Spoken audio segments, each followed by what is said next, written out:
BJP का कब्जा, निर्विरोध चुने गए बीजेपी के उम्मीदवार मुकेश दलाल। कांग्रेस उम्मीदवार का नामांकन खारिज हो गया था। 8 अन्य उम्मीदवारों ने अपने नाम वापस ले लिए। 2024 लोकसभा चुनाव में बीजेपी की पहली जीत के तौर पर इसे देखा जा रहा है। सूरत सीट पर बीजेपी उम्मीदवार की जीत तय। हालांकि ऐलान तो 4 तारीख को ही करना पड़ेगा। गुजरात की सूरत सीट पर बीजेपी का कब्जा, निर्विरोध चुने गए बीजेपी के उम्मीदवार मुकेश दलाल। कांग्रेस उम्मीदवार का नामांकन खारिज हो गया और 8 अन्य जो मैदान में थे उन्होंने नाम वापस ले लिए।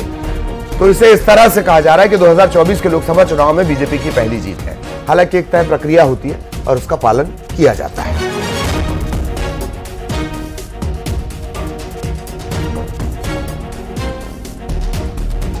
निर्विरोध चुने गए। दरअसल जो 9 लोग मैदान में थे उनमें से 8 ने नाम वापस ले लिए और जो कांग्रेस की तरफ से प्रत्याशी थे उनका नामांकन रद्द हो गया। इस तरह से गुजरात की सूरत सीट पर बीजेपी की पहली जीत के तौर पर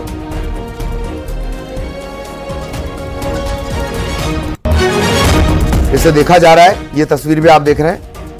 कांग्रेस के उम्मीदवार का नामांकन रद्द हो गया, निर्दलीयों ने वापस पर्चा ले लिया। ऐसा कहा जा रहा है कि वोटिंग से पहले ही पहली जीत के तौर पर इसे देखा जा रहा है। पार्टी ने 400 पार का टारगेट लिया है। कांग्रेस के कैंडिडेट थे नीलेश कुंभानी, उनका नामांकन खारिज हो गया है। तकरीबन 8 लोगों ने और पर्चा भरा था, उन्होंने नामांकन वापस ले लिया है। तो अब मैदान में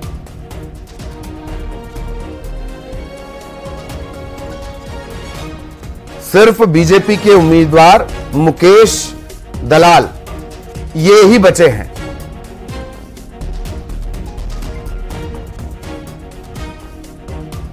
हालांकि इस तरह की स्थितियां आती भी हैं, जैसे एक और उम्मीदवार जिनकी चुनाव के अगले दिन जिनका निधन हो गया। आर्टिकल 51 में इस तरह की तमाम चीजों का जिक्र है और ऐसा ही ये पेचीदा मामला तो नहीं कहा जाएगा, ये एक तरफा जीत का मामला है। तो बीजेपी के उम्मीदवार जो मुकेश हैं, अब चूंकि उनके सामने कोई है ही नहीं, अब वो अकेले हैं। मुकेश दलाल अकेले इस मैदान में हैं। तो इसे ऐसा भी देखा जा सकता है कि बीजेपी की जीत का जो खाता है, 400 पार का जो टारगेट है, उसकी शुरुआत गुजरात के सूरत से हो गई। कांग्रेस के कैंडिडेट यहां पर थे नीलेश कुंभानी, उनका नामांकन खारिज हो गया। अब सामने जो है मुकेश दलाल बीजेपी के, और 7 मई को यहां पर वोटिंग होनी है। बाकी जो मैदान में निर्दलीय थे वो अपना नाम वापस ले चुके हैं।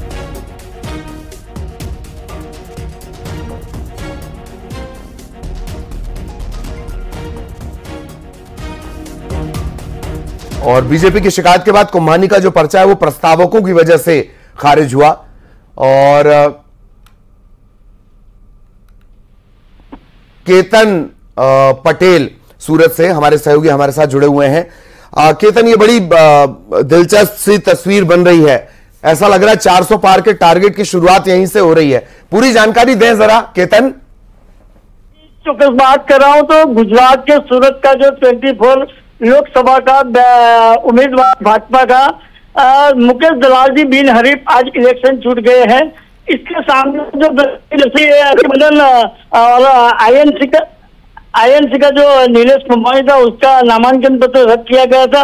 उसके साथ ठेकेदार जो थे, ठेकेदार के सिग्नेचर की वास्ते ये नामांकन पत्र खारिज हुआ है। वही सिलसिले में निर्दलीय जो उम्मीदवार थे 5 लोगों ने भी उसका नामांकन पत्र वापस खींचने के सिलसिले में ये मुकेश दलाल जी आज बिन हरीफ रहे। कहने का मतलब कि 4 जून को नतीजे सामने आने की बात थी, लेकिन आज एनडीए के अंदर पहला कंफर्म बैठक जो 24 लोकसभा उम्मीदवार मुकेश दलाल की के लिए आज दर्ज हुआ है कि भाजपा की कंफर्म पहली बैठक आ गई है।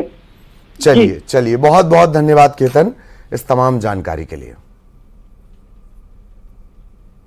और यहां रुकेंगे एक ब्रेक के लिए।